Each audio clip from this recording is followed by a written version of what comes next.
Nós estamos aqui no galpão de recepção de amostras do campo.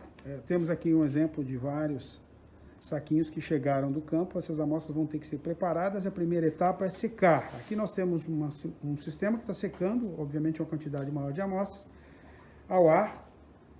Mas podemos também utilizar um sistema como que vocês vão ver ali à frente, que é uma estufa.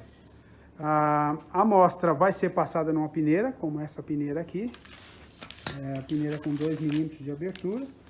Nesse caso específico, eu vou fazer um teste para vocês terem uma ideia. Essa amostra ela não está totalmente seca, na verdade. Se eu pegar essa amostra e apertar, vocês vão ver que elas estão formando um grumo. Então, nesse caso específico, mesmo que essa amostra tenha passado uma peneira de 2 milímetros, o que vai ser feito?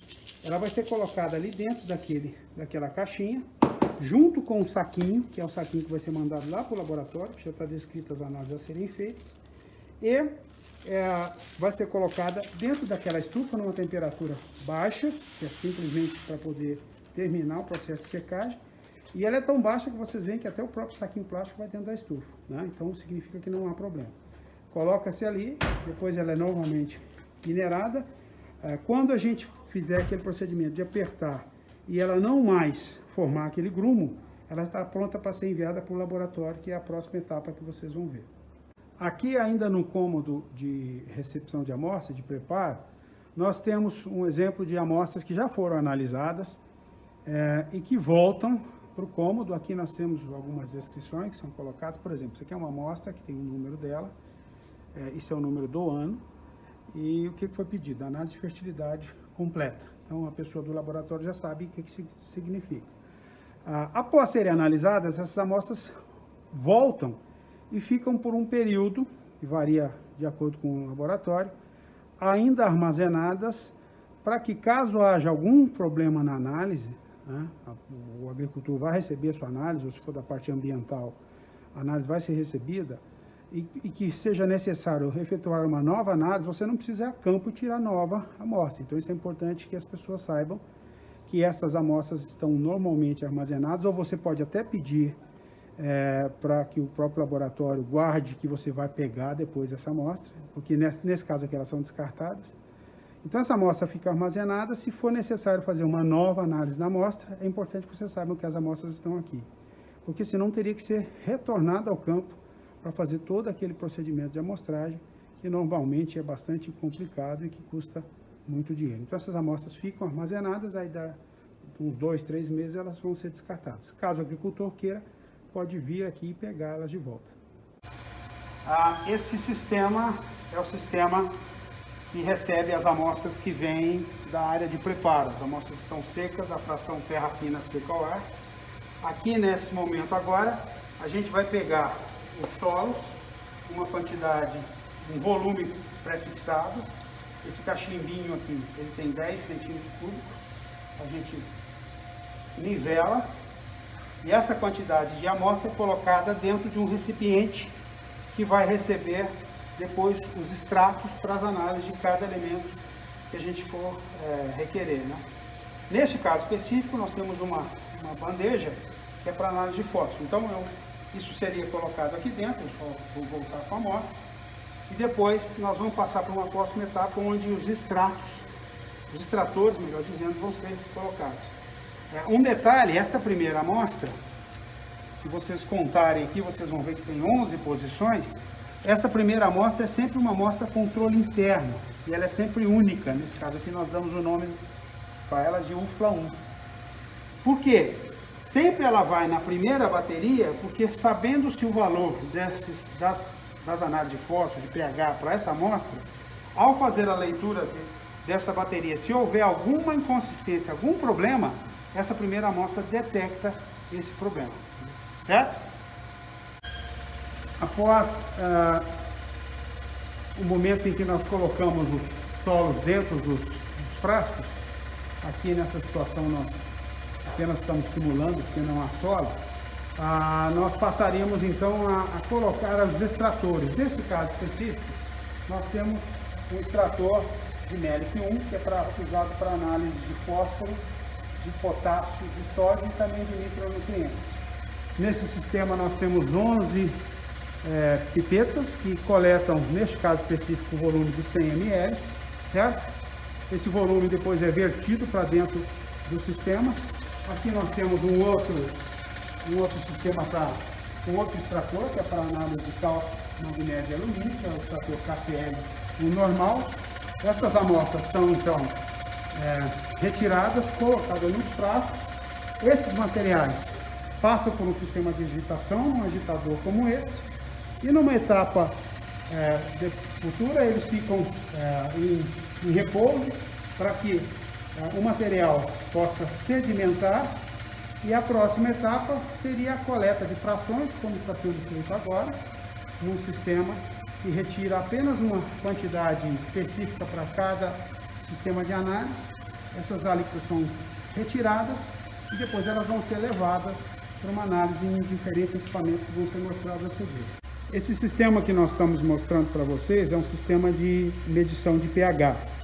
Nesse caso específico, como ele é um sistema múltiplo, nós temos 11 medições feitas simultaneamente. Os eletrodos, quando não estão sendo utilizados, eles ficam numa solução para poder não estragar o eletrodo. E ao serem retirados, vocês estão vendo que um conjunto de vários frascos tem pH 7 e pH 4. Esses frascos são calibrações simultâneas dos 11 eletrodos previamente às análises. Nesse conjunto que aqui está, nós vamos, são colocados, além do solo que já está aí dentro, no caso específico, se for o pH em água, a gente coloca os 10 centímetros cúbicos de solo e 25 ml de água. Esse material, da mesma forma, é agitado numa mesa agitadora como aquela, depois espera-se um equilíbrio e aí os eletrodos são mergulhados simultaneamente nessas 11 amostras, né? Lembrando que a primeira é sempre uma amostra controle, é feita a medição e aí após essa medição feita, aqui teria um sistema onde a gente lava todos os eletrodos simultaneamente para que possamos passar por uma segunda bateria de medições. Então essa seria a medição de pH.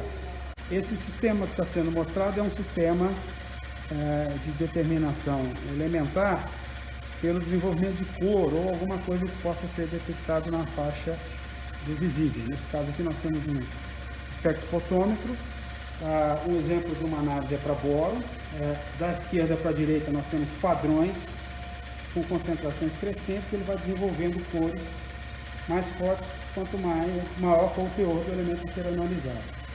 Nesses sistemas aqui, a gente preenche um frasquinho como esse aqui é um frasco de quartzo. A parede dele, que vai, por onde vai passar a luz, ela deve ficar nesse sentido, então ele é inserido em alguma dessas células de leitura. Aqui dentro deste frasquinho vai a solução que vai ser analisada e a gente calibrou antes com intensidade de cor diferentes, colocamos a nossa solução, a gente pode colocar com uma pipeta como esta, ou a sistemas de fluxo contínuo, e depois, neste caso aqui nós temos fluxo contínuo, o material depois de lido ele é sugado fora, certo? E a gente vem com a próxima amostra. Só obviamente tem que ser fechado, nós efetuar a leitura, faça a leitura, depois ele vai ser calibrado de acordo com as cores que estão aqui embaixo, e a gente troca a próxima amostra. E esse procedimento pode ser usado para vários elementos que são analisados via cor. Esse próximo sistema é um fotômetro de chama. O que nós temos nesse sistema? Nós temos basicamente um bujão de gás que faz uma chama dentro desse equipamento. As amostras são succionadas, as amostras vão ser lidas. Da mesma forma que a gente viu ali para boro, nós temos que construir uma curva padrão com concentrações crescentes dos elementos a serem analisados. E nesse caso específico aqui no laboratório, o sistema é muito utilizado para fazer a análise de potássio, que é um elemento bastante comum em rotinas analíticas para fertilidade, mas também pode ser utilizado para sódio e até para lítio, se for o caso, se houver alguns desses elementos nas amostras. Então, como que ele faz? O bujão de gás vai manter uma chama, essa chama é capaz de excitar potássio, sódio ou lítio, através do calor que ele emite. Esses elementos, ao serem excitados, eles tendem a voltar para o estado fundamental, e ao voltar para o estado fundamental eles emitem um fóton de energia. E esse fóton é analisado através de um medidor de fóton, que é um fotomέτro ou fotômetro. Eu tendo concentrações crescentes nos padrões, quanto maior for a concentração do padrão, mais fótons vão ser emitidos. E aí eu colocando uma amostra desconhecida, eu relaciono a quantidade de fótons emitidos com a quantidade do elemento que eu quero analisar na amostra, através, previamente, da curva padrão. Então, nós estamos aqui no laboratório de fertilidade da UFLA. Neste momento de pandemia, as atividades estão mais restritas, mas nós estamos fazendo uma visão geral, esse é o laboratório. Por medidas de precaução, nós temos apenas a Cristina trabalhando ali no laboratório. Esse é um sistema automatizado, então as amostras são pipetadas automaticamente. Nós temos sistemas para cada extrator. Um ponto importante desse laboratório é que ele faz parte de um programa de controle de qualidade. E isso é bastante relevante nas amostras, no caso de análise de solo, mas isso é relevante em qualquer tipo de análise. Vocês já devem ter visto muito, por exemplo, no caso de análise de saúde. O que significa isso? Significa que esse laboratório faz parte de um programa que troca amostras, né, de tempos em tempos, amostras essas que são analisadas e que são passadas por um procedimento estatístico para saber se o tipo de análise que nós estamos fazendo está dentro do valor esperado para cada amostra que é trocada. Essa é a chamada amostra cega. Ela entra no laboratório no momento que nenhum laboratório você sabe o que está acontecendo. E além desta amostra cega, vocês vão ver mais à frente, que a gente tem também uma amostra interna, um controle interno, cujas concentrações, valores já são conhecidos, e ele sempre é analisado junto com 10 amostras para que a gente possa aferir esses resultados. Este equipamento que vocês estão vendo chama-se espectroscopômetro de absorção atômica. Ele é usado para análises elementares. Um elemento por vez.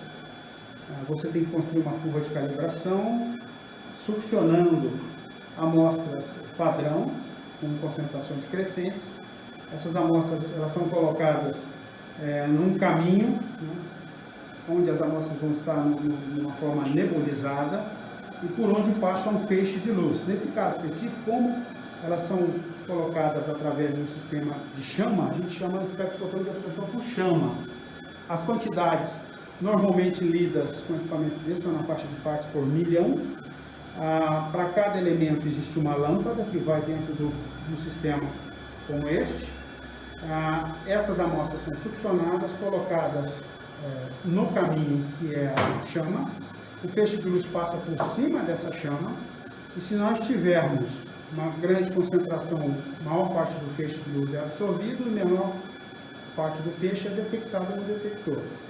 A curva padrão é feita com amostras como essa, e nesse caso específico, nós temos amostras, por exemplo, com vários elementos. A gente fala que elas são multielementares.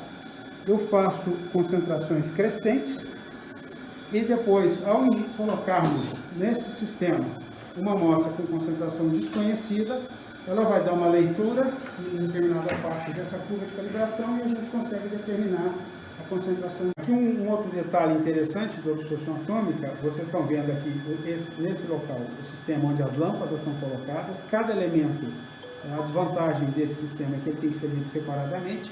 E aqui a gente está dando um close aqui, não sei se vocês conseguem ver uma bolinha vermelha, é por onde passa o feixe de luz, a lâmpada está ligada. E se você acompanhar, vocês estão vendo, o feixe vai por cima dessa área toda onde a chama está queimando. Um ponto interessante desse sistema é que, como nesse caso o queimador ele está exatamente pegando todo o feixe de luz, eu tenho um máximo de capacidade de leitura. Se eu quiser fazer uma leitura de concentrações altas sem ter que diluir a amostra, vocês imaginam, bastaria eu girar um pouco esse queimador, né?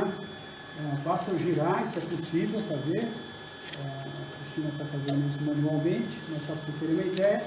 Aí nesse caso, por exemplo, o feixe de luz já vai pegar uma parte bem menor, ele não vai passar em cima de toda a área queimada, ele passa só num determinado local, e aí a gente consegue fazer uma leitura de concentrações altas sem ter que diluir amostras como essas que estão aqui presentes. Nós estamos no Laboratório de Geoquímica Ambiental da UFA e eu vou mostrar para vocês aqui uma sequência que trata de análises para fins ambientais, particularmente análises elementares. O primeiro ponto que eu vou discutir com vocês está relacionado a essas várias amostras que estão aqui. Isso aqui são chamadas amostras padrão de referência. E a importância dessas amostras está ligada à mesma discussão que nós falamos anteriormente lá no Laboratório de Fertilidade, sobre a questão de controle de qualidade de amostras. No caso de amostras elementares, esse conjunto de amostras aqui algumas delas estão detalhadas, são utilizadas em todos os processos analíticos para podermos assegurar que os valores que a gente vai ler das amostras desconhecidas sejam certificados. Então, por exemplo, aqui eu tenho uma amostra de folhas de tomate, eu tenho ali uma amostra de líquen, eu tenho uma amostra de água e aqui eu tenho uma amostra de solo. Essas amostras têm valores certificados e esses são os valores reais que têm que ser lidos quando eu vou fazer a digestão, o preparo dessas amostras e a leitura. Se eu conseguir ler nas minhas amostras padrão esses valores que estão aqui, significa que os meus resultados das amostras desconhecidas vão estar validados e calibrados, conferidos por um padrão de qualidade aceito internacionalmente. Um ponto interessante com relação a essas amostras é o valor.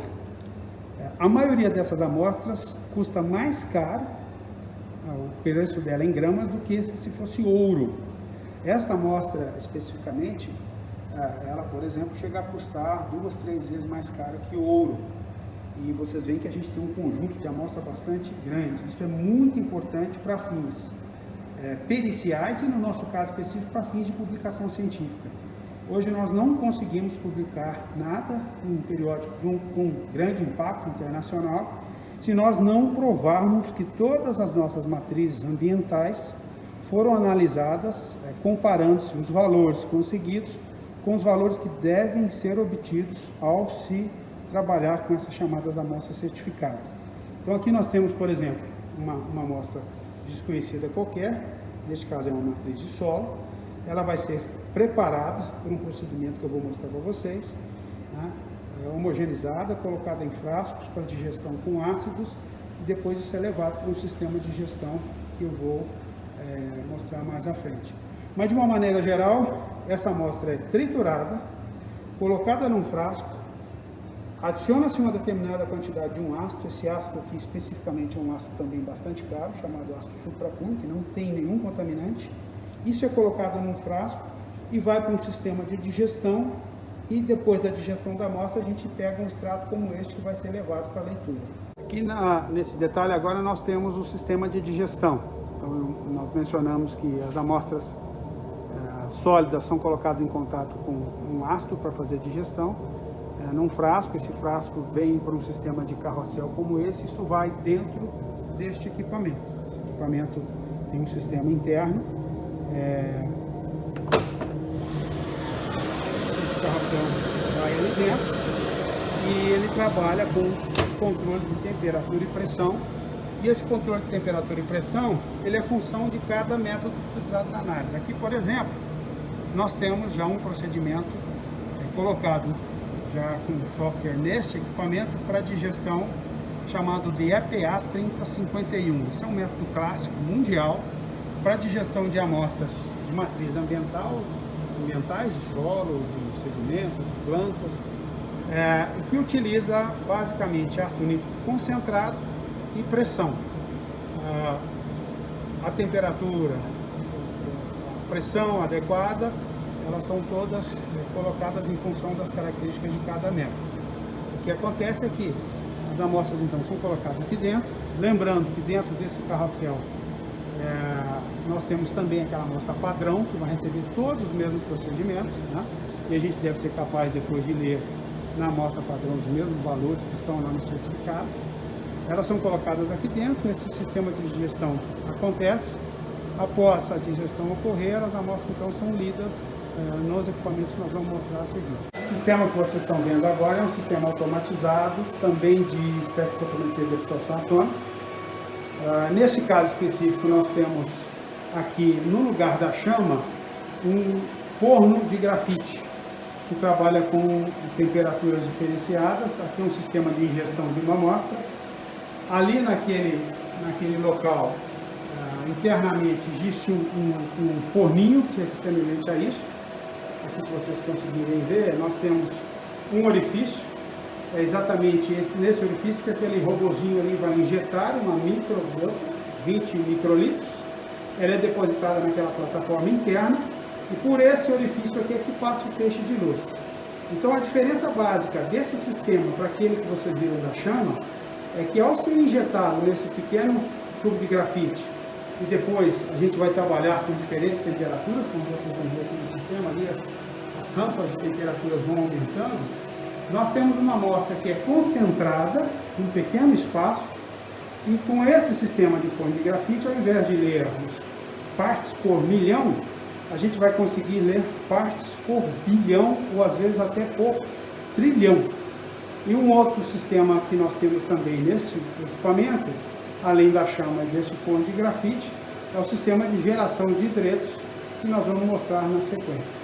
Nós estamos fazendo uma sequência de filmagem aqui, continuamos com o sistema de forno de grafite. Essa amostra está sendo retirada de cada frasco. Nesse caso específico, nós temos aí também, eventualmente, amostras, frascos maiores para diluição ou lavagem, né, do sistema. Então, o robôzinho está tirando a amostra e essa amostra vai ser injetada dentro de um forninho como aquele que vocês viram. Ele simplesmente vira, a amostra é colocada dentro do sistema e aí há uma programação para diferentes temperaturas.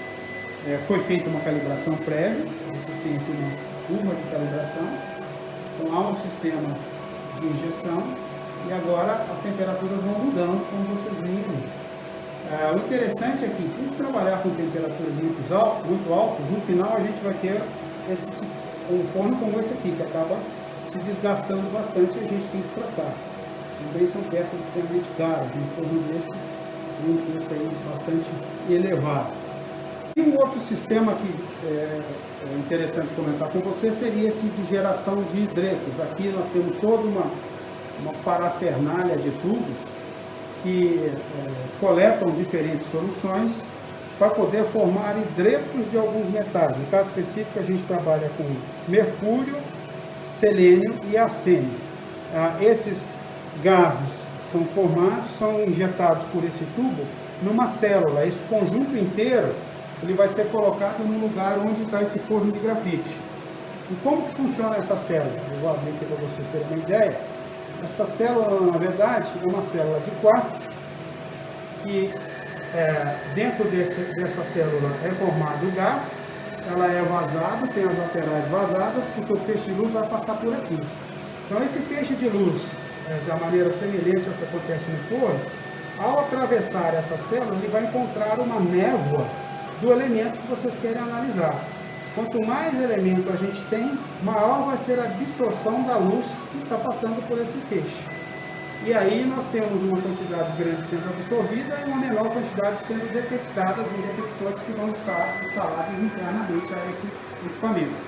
Então essa diferença entre o que foi emitido de luz e o que foi absorvido é relacionada diretamente com a concentração através de curva de calibração como essa que vocês estão vendo. Esse equipamento que está sendo mostrado agora é denominado espectrofotômetro de emissão ótica com plasma induzido. Ele é um equipamento que faz análises multielementares, ao contrário do absorção atômica, que faz análise de elemento por elemento. Então essa é uma vantagem. Tá? E ele tem aqui no seu interior um plasma, né, que é um local de uma temperatura muito elevada, onde todos os elementos que são introduzidos dentro do equipamento, como sistema de injeção, vindos de uma solução qualquer, estrutura, eles são analisados de maneira simultânea. Então, essa temperatura excita todos esses elementos, eles emitem fotos característicos de cada elemento. Esses fotos são capturados num sistema de detecção que consegue separar todos esses fotos e aí é construída uma curva padrão para cada elemento que está sendo analisado no sistema do software, como está sendo colocado aqui. E aí todos esses elementos calibrados, né, por padrões específicos, como alguns que estão aqui, a gente consegue, a partir de uma amostra desconhecida, que vai dar um determinado sinal de leitura, determinar a concentração que existe naquele extrato. Depois fazemos a conversão para essa concentração do extrato com uma matriz ambiental qualquer. No caso específico aqui, a maior parte dos casos a gente está tratando de solo, mas pode ser planta, pode ser jeito, pode ser outros materiais semelhantes a isso. 1 grama de amostra e 9 de fundente. Esse aí eu vi lá no Atibaia, não. No CDTN, lá em Santa Luzia. Mas isso é estipulado pela ISO, né? Esse mesmo. A porcentagem de fundente para a amostra é estipulada pela ISO. 66 terra, 33 metros.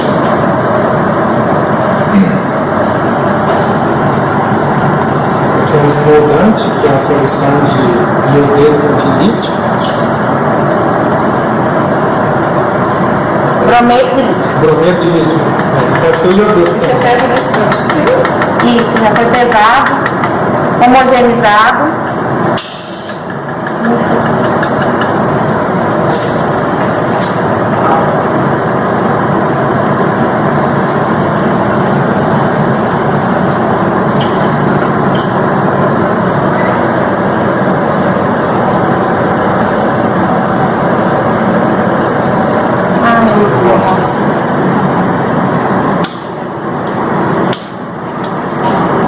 Você vê quando você liga só um? Já deu para ligar. Oi? Já pode ligar. Já apagou a vermelha.